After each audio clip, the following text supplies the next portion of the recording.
حضرت سیدنا کعب الاحبار سے مروی ہے کہ حضرت سیدنا موسیٰ علیہ السلام کے زمانہ مبارکہ میں ایک مرتبہ قحط پڑ گیا تو لوگوں نے آپ کی بارگاہ میں درخواست کی کہ حضور بارش کے لیے دعا کر دیجئے۔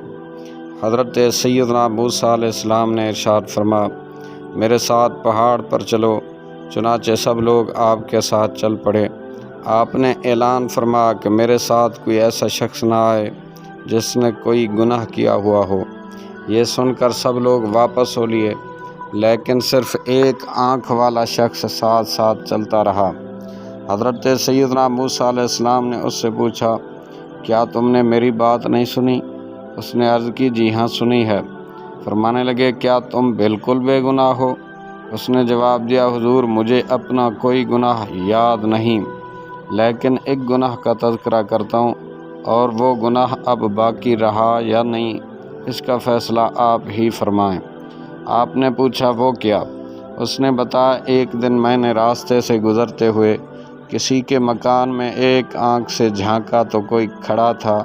کسی کے گھر میں اس طرح جھانکنے کا مجھے بہت افسوس ہوا۔ میں خوف خدا سے لرز اٹھا، پھر مجھ پر ندامت غالب آئی اور میں نے وہ آنکھ نکال کر پھینک دی جس سے جھانکا تھا۔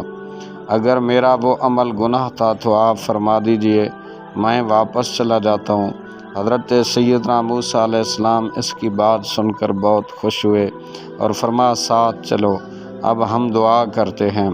پھر آپ علیہ السلام نے یہ دعا فرمائی کہ اے اللہ عز و جل، تیرا خزانہ کبھی ختم نہیں ہونے والا اور بخل تیری صفت نہیں ہے، اپنے فضل و کرم سے ہم پر پانی برسا دے۔ اتنا کہنا تھا کہ فوراً بارش شروع ہو گئی اور یہ دونوں حضرات بارش میں بھیگتے ہوئے پہاڑ سے واپس تشریف لائے۔ کتاب التوابین صفحہ نمبر 80۔